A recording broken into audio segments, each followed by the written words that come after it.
같이 보실 말씀은 마가복음 9장 24절입니다. 다 찾으신 줄 알고 한 목소리로 말씀 합독하여 읽어 나가겠습니다. 곧 그 아이의 아버지가 소리를 질러 이르되 내가 믿나이다 나의 믿음 없는 것을 도와주소서 하더라. 아멘. 할렐루야. 오늘도 주일의 새벽 아침 단잠을 깨우고 주님 앞에 나오신 성도님들 주님의 이름으로 환영합니다. 오늘 같이 나누실 말씀의 제목은 믿음 없음을 도와주소서라는 말씀의 제목을 가지고 함께 은혜를 나누어 보려고 합니다. 주일을 맞이하면은 성도들은 당연스럽게 교회에 나오기 마련입니다. 그러나 삶 가운데서 너무나 지치고 힘들어서 믿음이 고갈된 채 예배의 자리에 나올 때가 있으셨을 것입니다. 믿음이 아예 없는 상태로 누군가의 강요에 의해서 교회에 나온 적도 있을 것이고, 아니면은 한평생을 이렇게 살아갔다 보니 몸에 습관이 배어서 그냥 믿음 없이 정한 때에 나올 때도 믿음 없이 정한 때에 나온 사람도 있을 것입니다. 그럼에도 불구하고 가장 중요한 것은 무엇이 되었던 간에 예배 자리 가운데 나왔다는 그 모습과 그 믿음이에요. 그 자신의 내면 깊숙한 공간 가운데 가장 솔직하게 주님 앞에 아뢰는 것을 주님께서는 기뻐 받아주신다고 말씀하고 계십니다. 그 말씀의 내용이 오늘 마가복음 9장의 말씀의 내용과 매우 유사한데요.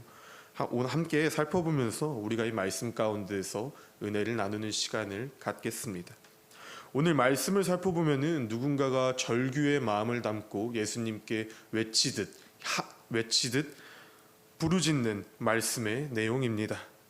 마가복음 9장은 예수님이 변화산에서 내려오실 때 제자들과 율법주의자들이 다투는 내용으로서 시작하게 되어집니다. 그리고 그 다툼 가운데서 이 한 남자가 예수님 앞에 나와 절규하듯이 부르짖는 것이 오늘 읽은 마가복음 9장 24절의 말씀인데요. 왜 이 남자는 절규하듯이 예수님께 나의 믿음 없음을 도와달라고 부르짖었는지 함께 살펴보려 합니다. 이는 아버지였습니다. 아들을 둔 아버지였어요. 이 아들을 둔 아버지는 아들이 귀신에 들리게 되어졌습니다. 이 귀신 들린 자를 보면요, 말씀을 함께 살펴보니 22절에 귀신이 그를 죽이려고 불과 물에 자주 던졌나이다. 그러나 무엇을 하실 수 있거든 우리를 불쌍히 여기사 도와주옵소서. 아멘. 이라면 이 귀신 들린 자신의 아들이 불과 물에 던져지는 아주 최악의 상황에 치닫기 때문에 이 아비는 부르짖고 절규하는 상황에 빠질 수밖에 없었습니다. 그리고 예수님께서 변화산 가운데서 내려오셨을 때 앞에 서론에서 말씀드렸다시피 제자들과 율법주의자들 사이에서 논쟁이 오갔다고 말씀을 드렸는데요. 왜 그렇냐면요, 이 귀신 들린 아들을 지닌 아버지가 우선적으로 예수님의 제자 앞에 나와서 자신의 아들이 귀신이 들렸기 때문에 이 자를 고쳐달라고 부르짖기 시작합니다. 그래서 예수님의 제자들은 귀신 들린 자를 고치기 위하여서 여러 가지 방법을 사용했지만 이 귀신 들린 자를 고칠 수가 없게 되어졌어요. 그렇기 때문에 율법주의자들이 너가 정말 예수님의 제자들이 맞냐 아니냐 이런 율법적인 논쟁을 귀신 들린 자 앞에서 서로 잘잘못을 따지기 시작하며 언쟁이 오가고 있을 때 이 아버지가 할 수 있었던 것은 아무것도 없었을 것이라는 것입니다. 그때 예수님께서 변화산 가운데서 내려오시자 이 아버지는 자신의 마지막 희망을 예수님께 걸고 이와 같은 절규를 부르짖었다는 것이에요.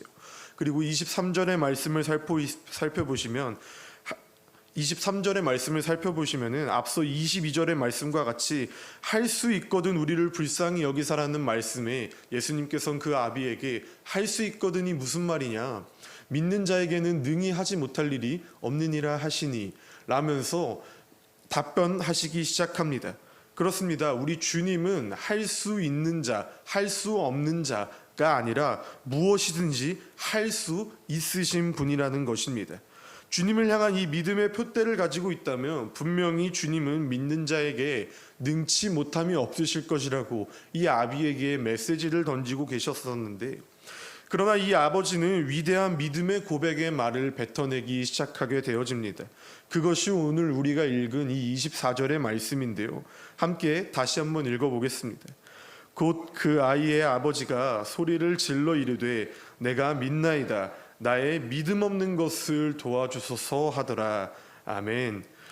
그렇습니다. 이 아버지가 자신이 예수님 앞에서 믿지만 자신의 믿음 없는 모습을 도와달라며 절규하고 있는 모습을 우리가 살펴볼 수 있게 되어집니다. 이 아버지의 처한 상황에 우리의 마음을 대입해 볼까요? 아들이 귀신에 들려 물에 빠지고 불에 빠져서 죽게 생겼습니다. 그러나 자신이 마지막 믿음이라고 생각했었던 예수님의 제자들 앞에 나아가 믿음을 가지고 나와 자신의 아들을 치유해달라고 부탁했지만 자신의 아들은 치유받지 못하고 또 누가 잘했네, 누가 못했네, 그 상황 가운데서도 잘잘못을 따지며 아무것도 할 수 없음 가운데 아버지는 낙심했을 것이 분명합니다.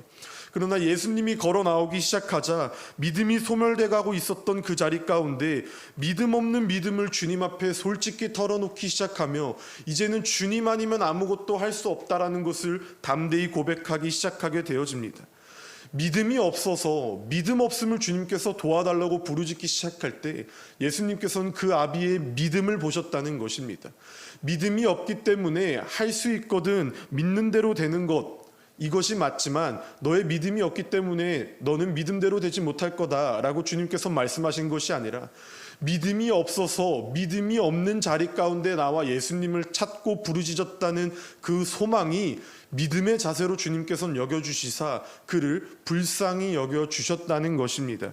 후에 25절과 27절의 말씀을 통하여서 예수께서 귀신에게 꾸짖으사 귀신이 소리 지르며 나가고 아이가 죽은 것처럼 경련을 일으키기 시작할 때 예수님께서는 그 아이의 손을 잡아주사 그 아이는 다시 살았다고 말씀에 기록되어졌다는 것입니다. 사랑하는 성도님들, 믿음이 충만할 때, 믿음이 충만하고 믿음을 가질 때만 주님께서는 우리 삶을 역사하는 것이 아니라는 사실을 기억하시길 소망합니다.